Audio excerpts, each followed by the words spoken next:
हमारे चैनल पर आपका स्वागत है। कुछ अनकही सच्ची बातें, please like share subscribe my channel. Savitri Satyavan कथा। महाभारत एक ऐसा ग्रंथ है जिसमें अनेकों पौराणिक धार्मिक कथा कहानियों का संग्रह है। ऐसी ही एक कहानी है सावित्री और सत्यवान की, जिसका सर्वप्रथम वर्णन महाभारत के वन पर्व में मिलता है। जब वन में गए युधिष्ठिर मार्कंडेय मुनि से पूछते हैं कि क्या कोई अन्य नारी भी द्रौपदी की जैसे पतिव्रता हुई है, जो पैदा तो राजकुल में हुई है पर पतिव्रत धर्म निभाने के लिए जंगल जंगल भटक रही है। तब मार्कंडेय मुनि युधिष्ठिर को कहते हैं कि पहले भी सावित्री नाम की एक नारी इससे भी कठिन पतिव्रत धर्म का पालन कर चुकी है। और मुनि युधिष्ठिर को यह कथा सुनाते हैं। मद्रदेश के अश्वपति नाम का एक बड़ा ही धार्मिक राजा था, जिसकी पुत्री का नाम सावित्री था। सावित्री जब विवाह योग्य हो गई, तब महाराज उसके विवाह के लिए बहुत चिंतित थे। उन्होंने सावित्री से कहा, बेटी अब तू विवाह के योग्य हो गई है, इसलिए स्वयं ही अपने योग्य वर चुनकर उससे विवाह कर लें। धर्मशास्त्र में ऐसी आज्ञा है कि विवाह योग्य हो जाने पर जो पिता कन्यादान नहीं करता वह पिता निंदनीय है। तब सावित्री शीघ्र ही वर की खोज करने के लिए चल दी। वह राजर्षियों के रमणीय तपोवन में गई। कुछ दिन तक वह वर की तलाश में घूमती रही।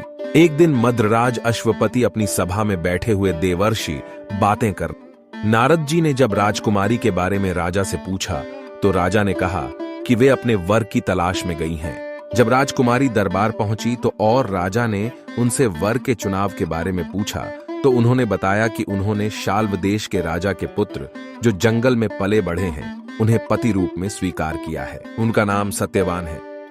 तब नारद मुनि बोले, राजेंद्र, ये तो बहुत खेद की बात है, क्योंकि इस वर में एक दोष है।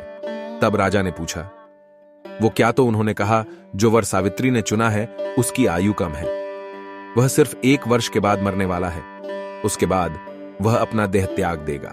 तब सावित्री ने कहा, पिताजी, कन्यादान एक बार ही किया जाता है, जिसे मैंने एक बार वर्ण कर लिया है। मैं उसी से विवाह करूंगी, आप उसे कन्यादान कर दें। उसके बाद सावित्री के द्वारा चुने हुए वर सत्यवान से धूमधाम और पूरे विधि विधान से विवाह करवा दिया गया। सत्यवान व सावित्री के विवाह को बहुत समय बीत गया। जिस दिन सत्यवान मरने वाला था वह करीब था। सावित्री एक एक दिन गिनती रहती थी। उसके दिल में नारद जी का वचन सदा ही बना रहता था। जब उसने देखा कि अब इन्हें चौथे दिन मरना है, उसने 3 दिन व्रत धारण किया। जब सत्यवान जंगल में लकड़ी काटने गया तो सावित्री ने उससे कहा कि मैं भी साथ चलूंगी। तब सत्यवान ने सावित्री से कहा, तुम व्रत के कारण कमजोर हो रही हो, जंगल का रास्ता बहुत कठिन और परेशानियों भरा है, इसलिए आप यहीं रहें। लेकिन सावित्री नहीं मानी। उसने जिद पकड़ ली और सत्यवान के साथ जंगल की ओर चल दी। सत्यवान जब लकड़ी काटने लगा तो अचानक उसकी तबीयत बिगड़ने लगी। वह सावित्री से बोला, मैं स्वस्थ महसूस नहीं कर रहा हूं सावित्री, मुझ में यहां बैठने की भी हिम्मत नहीं है। तब सावित्री ने सत्यवान का सिर अपनी गोद में रख लिया। फिर वह नारद जी की बात याद करके दिन व समय का विचार करने लगी। इतने में ही उसे वहां एक बहुत भयानक पुरुष दिखाई दिया, जिसके हाथ में पाश था। वे यमराज थे। उन्होंने सावित्री से कहा, तू पतिव्रता स्त्री है, इसलिए मैं तुझसे संभाषण कर लूंगा। सावित्री ने कहा, आप कौन हैं?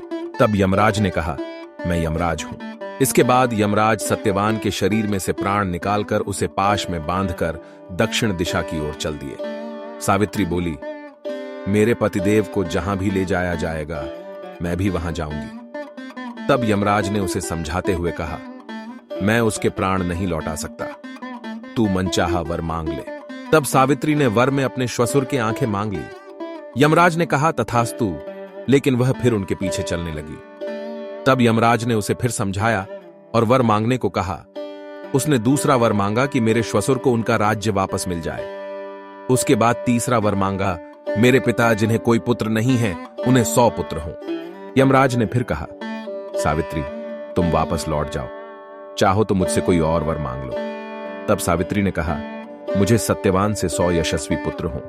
यमराज ने कहा, तथास्तु यमराज।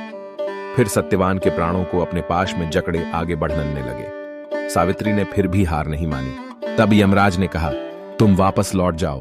तो सावित्री ने कहा, मैं कैसे वापस लौट जाऊं? आपने ही मुझे सत्यवान से 100 यशस्वी पुत्र उत्पन्न करने का आशीर्वाद दिया है। तब यमराज ने सत्यवान को पुनः जीवित कर दिया। उसके बाद सावित्री सत्यवान के शव के पास पहुंची और थोड़ी ही देर में सत्यवान के शव में चेतना आ गई।